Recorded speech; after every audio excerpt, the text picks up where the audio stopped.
Fala galera, tudo certo moçada, tudo tranquilo? Aqui é o Wanderson A7 do canal Química Tunai. Eu vou resolver com vocês nesse vídeo as questões de Química da prova da Unicentro de 2022. Essa prova foi feita no dia 13 de março de 2022, é claro. Bora lá? Primeira questão fala assim: Benjamin List e David Macmillan ganharam o Prêmio Nobel de Química em 2021 pelo desenvolvimento de uma metodologia que utiliza nas reações químicas catalisadores orgânicos para sintetizar moléculas assimétricas. Sobre essa descoberta laureada em 2021, considere as afirmativas. Primeira, catalisadores são utilizados para alterar o valor da entalpia. Peraí, catalisador diminui energia de ativação, mas ele não muda o ΔH. Então, já era. Errada. Catalisadores aumentam a velocidade, alterando o mecanismo. Vamos lembrar? O catalisador cria um caminho mais fácil, um caminho com menor energia de ativação. Então, ele altera o mecanismo pelo qual a reação se processa. Então, verdade. Moléculas assimétricas possuem em sua estrutura um centro de quiralidade. Bom, toda molécula assimétrica ela vai ter ou um centro quiral ou um carbono quiral. Então, quiral tem exatamente a ver com assimetria. Verdade. Moléculas assimétricas fazem parte de um tipo de isomeria aóptica. Vamos só lembrar que isomeria óptica só acontece com moléculas que tiverem assimetria. Verdade, show de bola. Então, respostas 2, 3 e 4, que vai dar letra E de Eguinha Pocotó. Tranquilo? Questão número 2 dizia o seguinte: na cena de um crime, as impressões digitais podem ser reveladas a partir de reações entre determinados reagentes com os resíduos deixados, por exemplo, pelo nosso suor.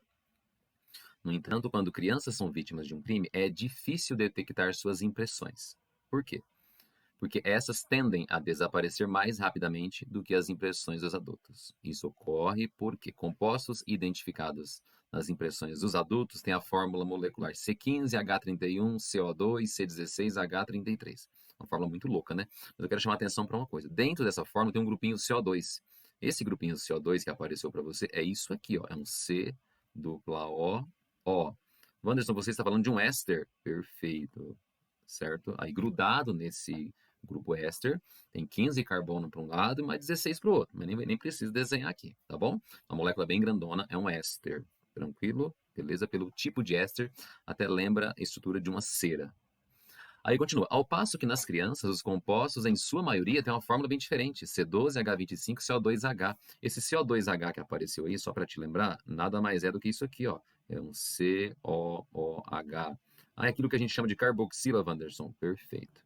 Então, essa primeira substância que tem na impressão dos adultos é um éster. Essa segunda substância que predomina na impressão digital das crianças é um ácido carboxílico de cadeia longa, um ácido graxo. Beleza? Primeiro item, a massa molecular dos compostos presentes predominantemente no resíduo da impressão do adulto é 447,64. Bom, se você somar as massas atômicas de todo mundo que participa dessa primeira fórmula, eu fiz a continha, no rascunho deu 480, não 447. Então, já era. As impressões digitais de crianças apresentam em sua maioria ácidos graxos. O que é isso? Ácidos monocarboxílicos alifáticos.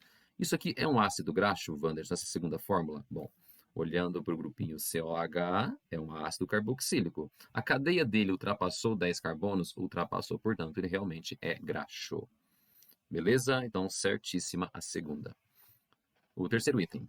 As forças intermoleculares e a massa molecular explicam o fato de as impressões digitais de crianças serem mais voláteis que a dos adultos.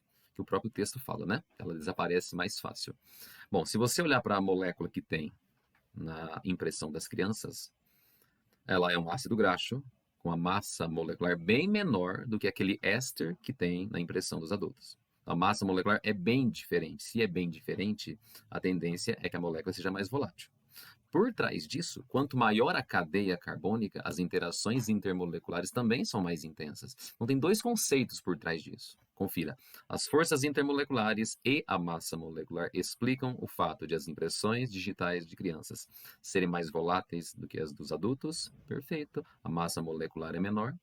Como a cadeia também é menor, as forças intermoleculares são menos intensas. Por isso, essa molécula evapora mais facilmente, ou melhor, essa substância evapora mais facilmente. Então, o terceiro item, ele está tunai.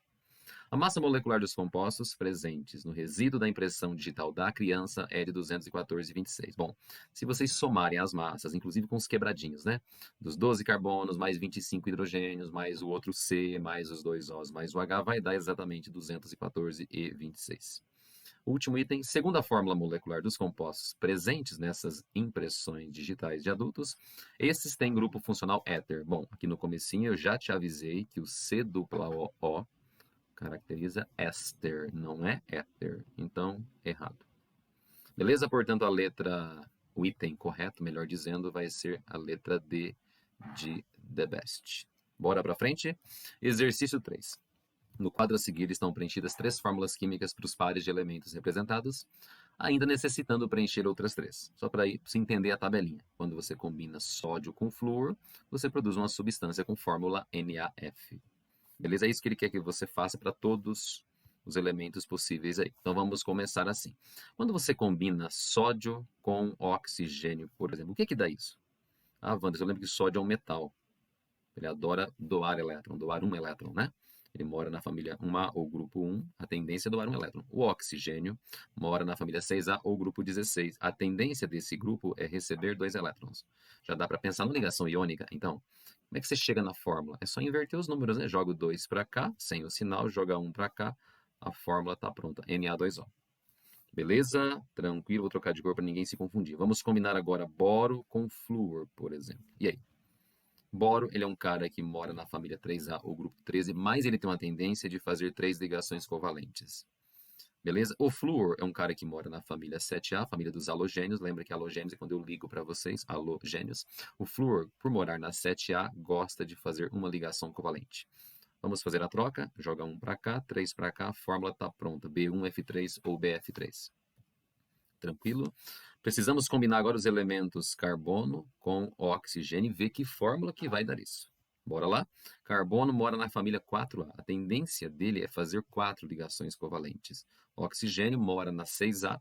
A tendência dele é fazer 2 covalentes. Faz a troca, vai dar C2O4. Wanderson, eu gostaria de simplificar. Então vamos lá. Como vai ficar essa fórmula simplificada? C1O2 ou simplesmente CO2. Tranquilo? Assinar a alternativa que completa corretamente as colunas do quadro, de cima para baixo. Quer dizer, os buraquinhos que estão faltando fórmulas aí. Então estão faltando quais fórmulas? Na2O, BF3 e CO2, que vai dar letra D de the best outra vez. Bora? Número 4. O ano de 2021 foi marcado pela inauguração da era do turismo espacial, com o primeiro voo suborbital. O turismo espacial tem sido visto de forma preocupante por alguns cientistas, pois eles comparam a emissão de partículas poluidoras por um único voo suborbital de 10 minutos com a emissão em um voo transatlântico de 10 horas. A maior parte dos motores de foguetes queimam combustíveis à base de hidrocarbonetos, gerando partículas poluidoras.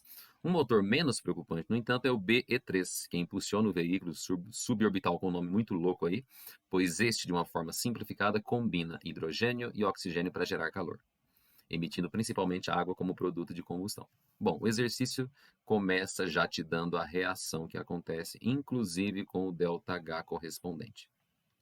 Reação super exotérmica, aliás, estamos falando de combustão. Assinale a alternativa que apresenta corretamente a massa exata de gás hidrogênio que deve ser queimada para que haja uma liberação de 96,8 vezes 10 a terceira kJ por mol. Só uma observação. Eu não acharia necessário colocar kJ por mol. Correto é apenas kJ. Mas é um detalhe que não vai mudar em nada a resolução. Você vai acertar do mesmo jeito, né? Beleza.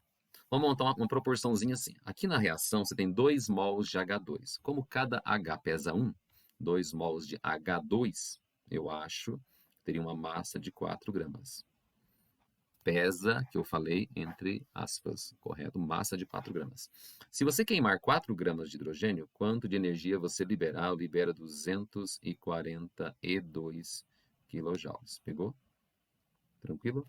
Só que você não quer liberar só 242, você quer liberar bem mais. Você quer liberar 96,8, 10 a terceira. Se vocês não ficarem chateados comigo, eu vou escrever esse número diferente. Eu vou escrever assim, 968, espere que ninguém fique chateado comigo, vezes 10 elevado ao quadrado quilojoule. Lógico que você percebeu que dá na mesma, né? Por que essa frescura, Wanderson? Para você simplificar mais fácil, é só por isso, tá bom? Bom, se vocês simplificarem esses dois números aqui, eu acredito que vai dar 1 e 4. Ficou muito mais simples, não ficou? Beleza? O que sobrou? 1 vezes x, eu acredito que dx. Aí sobrou 4 vezes 4, que dá 16. 16 vezes 10 ao quadrado, 16 vezes 100. Que eu acredito que isso vai dar 1.600. Pronto. Então, essa é a massa de hidrogênio que você deve queimar, que vai dar letra D de The Best outra vez. Bora para o 5? Leia o texto a seguir e responda as questões 5 e 6. Os Jogos Olímpicos de 2020 ocorreram em 2021, em Tóquio, ficando marcado com a primeira Olimpíada em que as medalhas foram confeccionadas 100% a partir de metais reciclados de dispositivos eletrônicos indesejados como smartphones e tablets. Questão 5, então. Diversos processos podem ser utilizados para a reciclagem dos metais utilizados nas medalhas. Por exemplo, através da lixiviação, que é a equação número 1, do lixo eletrônico, seguido de adsorção e precipitação do metal, que é a equação número 2, podendo ser representado pelas duas equações químicas a seguir. Então, deu duas equaçõezinhas, onde você parte de 4 mols de ouro aqui, presente nesses equipamentos eletrônicos, beleza? Você consegue produzir esse salzinho muito louco aqui, só que daí numa segunda etapa, esse sal muito louco acaba produzindo o quê? Ouro puro.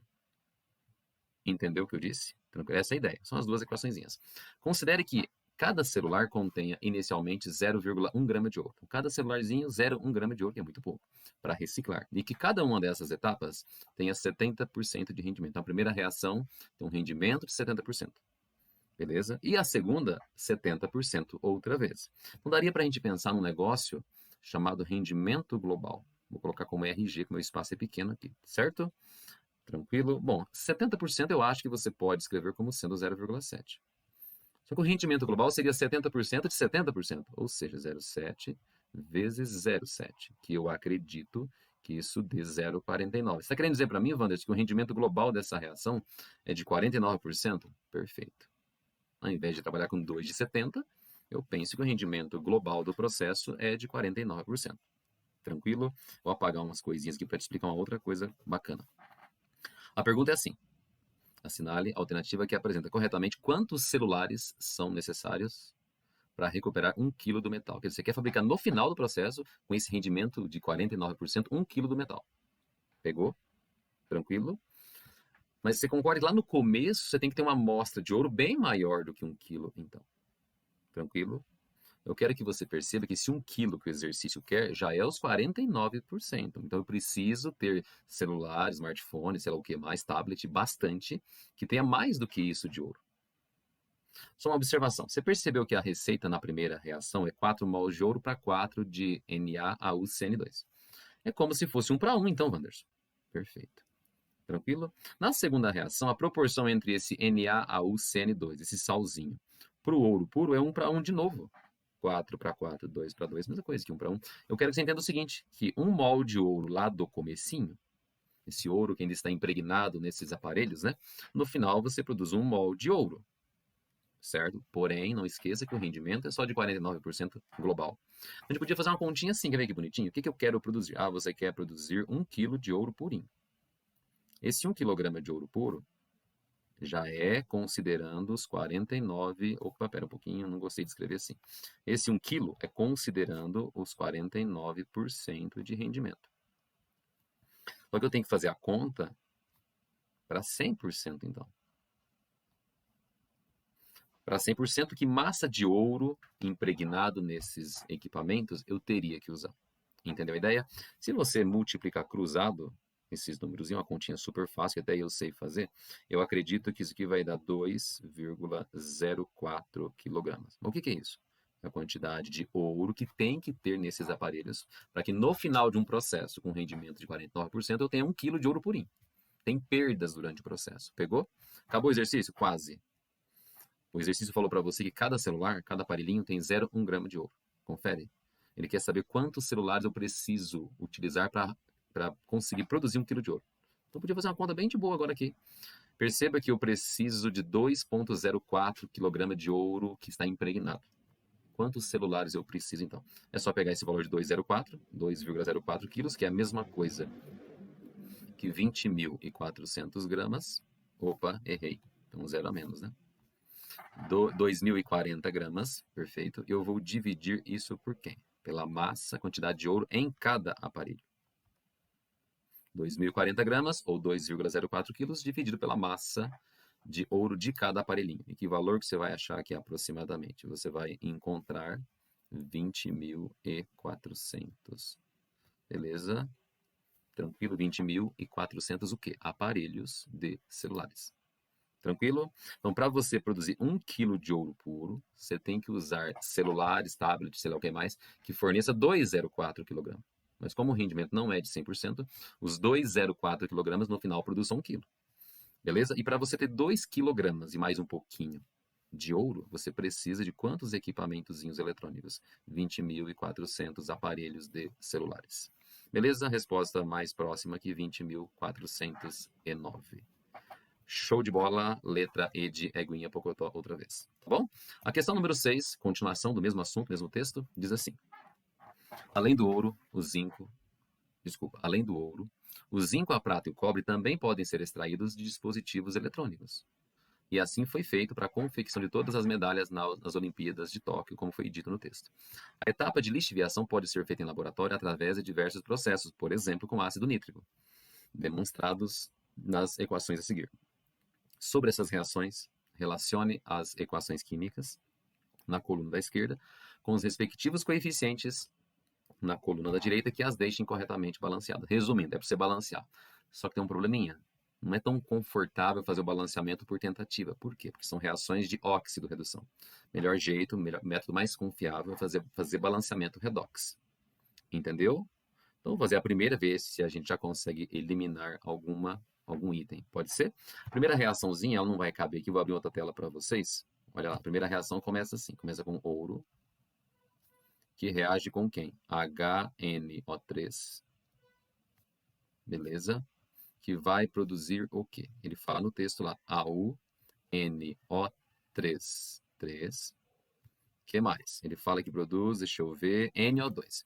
Então, você produz NO2, ok? E você ainda produz H2O. O que nós vamos ter que fazer com isso? Balanceamento por oxirredução. O ouro sozinho tem carga 0, beleza? Aqui ele tem carga mais 3.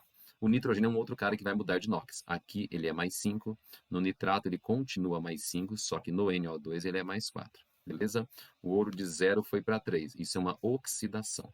Nitrogênio de 5, ele caiu para quanto? Para 4, isso é uma redução, ok? Aqui tem uma oxidação, aqui você tem uma redução, beleza? Dá para você balancear isso pelo esqueminha do ramal oxi, ramal red. Vamos lá? Quem é que participa da oxidação? O ouro. Qual ouro eu coloco no ramal? O que eu quiser, porque só tem esses dois ouros na minha reação. Vamos para o ramal red, ramal de redução. Quem participou da redução foi o nitrogênio, só que tem nitrogênio com carga 5 aqui, com carga 5 aqui, com carga 4 aqui. Beleza? Quando isso acontece, você é obrigado a colocar no ramal o que tem NOx diferente, o exclusivo. Beleza? Vamos lá. Qual foi a variação de NOx na oxidação? O ouro de 0 subiu para 3. Então você coloca 3 mesmo. Tem só um ouro nessa fórmula. 3 vezes 1, 3. Esse 3 é o número de elétrons perdidos pelo ouro. Ramal de redução. O NOx caiu de 5 para 4. Então variou de 1 só. E dentro dessa fórmula tem um único nitrogênio. 1 vezes 1, eu acho que dá 1. Beleza? 3 elétrons sendo perdidos, 1 elétron sendo recebido. Agora a gente faz aquela troquinha bem característica. Joga 1 para cá, joga 3 para cá, entendeu? E a gente começa o balanceamento. Então, na frente do ouro vem o número 1. Automaticamente aqui vem 1 também. Na frente da NO2 você coloca 3. Para balancear os N's, vamos pensar? Nessa fórmula tem 3 N's, nessa fórmula tem mais 3. Total deu 6. Do lado esquerdo eu preciso de 6, então coloca 6 aqui. Eu passei a ter 6 hidrogênios do lado esquerdo. Do lado direito eu tenho só 2. Eu vou colocar um 3 aqui. Se você conferir, todos os elementos estão corretamente balanceados. Então, por enquanto, os coeficientes foram 1, 6, 1, 3, 3. Vamos voltar para ver? Bom, 1, 6, 1, 3, 3, combina a reação número 1, combina com 1, 6, 1, 3, 3. Então, já eliminamos letras A e B e letra E também foi embora. Minha dúvida está aqui. Beleza? Então, eu vou fazer mais uma reação, já mato tudo. Vamos fazer a segunda, que é a reação do cobre. produzindo NO, inclusive. Vamos lá? A reação do cobre, ela vai ser assim, começa com Cu, que reage com quem? HNO3. O que você tem do lado direito? Você tem CuNO3,2, que a gente chama de nitrato cúprico, aí produz NO e não mais NO2, e aqui H2O. Show de bola? Vamos fazer o mesmo esquema. Primeira coisa, vamos brincar com os NOx. Cobre sozinho é 0, cobre aqui ele é mais 2 por causa disso. Nitrogênio no ácido é mais 5, no nitrato ele continua mais 5, no NO ele é mais 2. Pronto, já identifiquei quem mudou de NOx. Cobre de 0 foi para 2, ele oxidou de 2 unidades. Nitrogênio de 5 caiu para 2. O que aconteceu com ele? Ele reduziu de 3. Mesmo esquema, ramal oxi-red de novo. Vamos fazer mais rápido agora. Quem que participa do ramal de oxidação? O cobre. Ok? Qual foi a variação de NOx? De 0 foi para 2. Então, é 2. Tem só um cobre nessa fórmula. 2 vezes 1, 2. O que o 2 significa? 2 elétrons perdidos. Vamos para o ramal de redução. Quem participa da redução? O nitrogênio. Qual nitrogênio que eu coloco? O que tem carga 5, o que tem carga 5, o que tem carga 2, Wanderson? Tem que ser o exclusivo. Então, tem que ser o NO. Qual foi a variação de NOx? De 5 para 2, variou 3. Eu vou multiplicar isso por 1, por quê? Porque nessa fórmula tem só um N. 3 vezes 1, 3. Só para entender, 2 elétrons foram perdidos, 3 elétrons foram recebidos. Para essa conta fechar, o que você tem que fazer? Colocar um 3 na frente do cobre, um 2 na frente do NO. Vamos começar? Aqui é 3 cobres. Então, aqui na frente do cobre vai ser 3 também. Na frente do NO, você vai colocar o número 2. Agora, perceba que do lado direito, você já tem 8 nitrogênio. Por que 8, Wanderson? Tem 2 nitrogênios vezes 3 dá 6. Com mais 2 aqui, eu tenho 8. Então, do lado esquerdo, eu tenho que ter 8 também. Hidrogênio, H. Quantos tem do lado esquerdo? 8. Lado direito tem só 2. Então, fazemos virar 8. E se vocês conferirem, os oxigênios estão todos corretos, já prontinhos. Percebe que a segunda reação, os coeficientes são 3,8, 3,2,4. Vamos voltar lá, cadê? A segunda reação tem que ser 3,8, 3,2,4. Pronto, eliminamos as respostas malucas já. A resposta Tonight Forever vai ser a letra C de sangue, ou melhor, C de cebola. Show de bola? Vamos para frente. Beleza? Questão 7. Algumas espécies de peixes do Ártico são capazes de sobreviver às temperaturas de água abaixo de zero. Normalmente, menos 1,9 graus Celsius, quase 2 graus abaixo de zero. Essa capacidade deriva da presença de uma proteína em seus fluidos corporais que evita congelamento. Estamos falando de um efeito crioscópico. Beleza? Então vamos lá. Sobre essa estratégia evolutiva, considere as afirmativas. Primeira, a proteína presente nos fluidos corporais diminui sua temperatura de solidificação ao dificultar a organização. E aí? Você lembra que a dissolução de qualquer soluto não volátil em um solvente, água, por exemplo, faz com que o ponto de congelamento ou de congelação, tanto faz, caia. Qual o motivo? Na realidade, a explicação está no potencial químico. Mas de maneira simplificada, por que isso acontece? Porque quanto mais soluto dentro do solvente, você dificulta a organização molecular. 2. Quanto maior o número de partículas dessa proteína, maior deverá ser a temperatura na qual a mistura começa a solidificar. Peraí. Quanto mais concentrada for a solução, o efeito crioscópico é mais intenso, é mais difícil ainda de congelar. Então vai congelar em temperaturas cada vez menores. Está dizendo que é maior, quanto mais partículas, maior deverá ser a temperatura. Mentira, é menor. A presença da proteína deve provocar aumento da volatilidade, da vontade de evaporar. Peraí, quando você adiciona um soluto não volátil num solvente, um dos efeitos é você diminuir a pressão de vapor.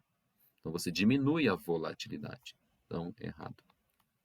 O efeito crioscópico que o Wanderson acabou de citar é o responsável por provocar uma alteração no ponto de congelamento de fluidos corporais. Bom, dissolveu um soluto não volátil. Ponto de congelamento diminuiu. Qual o nome deste efeito? Efeito crioscópico. Então está corretíssima. Respostas 1 e 4, que vai dar letra B de batráquio, por exemplo.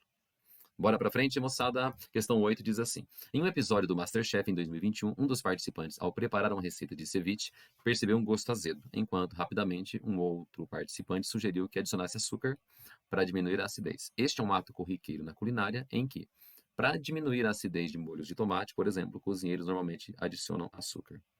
Professor, e aí, resolve? Sensorialmente resolve. É como se fosse uma enganação no seu paladar. Da mesma forma que algumas pessoas, quando vão chupar uma laranja muito azeda, minha família faz isso, eles tacam bastante sal. Deixa de ser azedo? Deixa nada.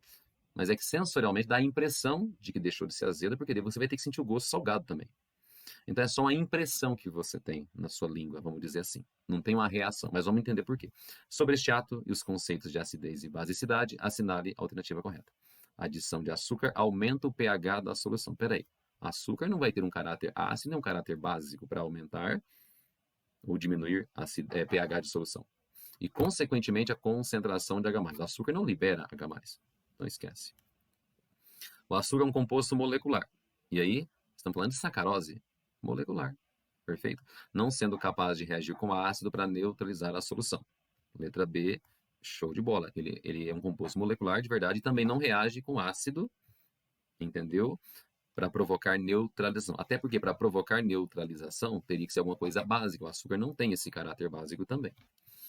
C. O açúcar reage com os íons. O Vans acabou de falar que não reage. Mas tudo bem, vamos ler o resto. Levando à formação de sal e água como produto. Quando que forma sal e água? Quando reage a ácido com base e o açúcar não tem nenhum desses dois caráter. O sabor azedo está relacionado à presença de hidroxila. Peraí, sabor azedo a gente associa a quem? Ao H+, que está livre. Então nada a ver de novo. O açúcar se dissocia. Peraí, você não tem caráter básico e não tem caráter ácido, não tem menor sentido você falar que ele dissocia em água, beleza? Então a explicação para que os cozinheiros usem isso é apenas sensorial, dá um migué, vamos dizer assim. Entendeu? Tranquilo? Mas não tem uma reação química efetivamente. Então a resposta, letra B de batráquio outra vez. Número 9, a última. Para evitar sonolência após o almoço, muitas pessoas recorrem a um cafezinho, seja ele feito em máquinas ou no coador. Considere 2 xícaras de café, uma de café expresso, 30 ml, contendo 126 mg de cafeína. E a outra, feita no coador, café tradicional da sua avó, contendo 165 mg de cafeína. Assinale a alternativa que apresenta correta e, respectivamente, a concentração em grama por litro de cafeína em cada uma das xícaras de café. Pegou? Então vamos começar pelo café expresso.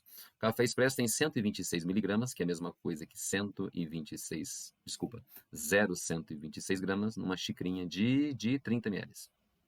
Mas eu não quero saber em 30, eu quero saber em 1000. Certo? Então, em 1000 mililitros, quanto que você teria? Ah, Wander, só fazer a regra de 3. Perfeito. E se você fizer essa regrinha de 3 super bonita, sabe quanto que você vai achar? Aproximadamente 4,2 o quê? Gramas que estão dentro de 1 litro. Portanto, a concentração é 4,2 gramas por litro no café expresso, mas você nem precisa fazer a conta para o outro café, porque só tem uma resposta que começa com 4,2. Beleza? Mas se você fosse fazer a conta para o outro café, como é que seria? 0,165 gramas está para 200 ml, X para 1000. Entendeu a ideia? Show de bola. Então, a resposta, letra D de The Best. Assim a gente encerra. Eu espero muito que vocês tenham entendido, que tenham compreendido o esquema da prova, tudo bem? Beleza? Espero mesmo ter ajudado. Se você gostou desse vídeo, dê um molde like, mais ou menos, que eu vou ficar muito feliz. Tudo bem? Um grande abraço, galera. Fui.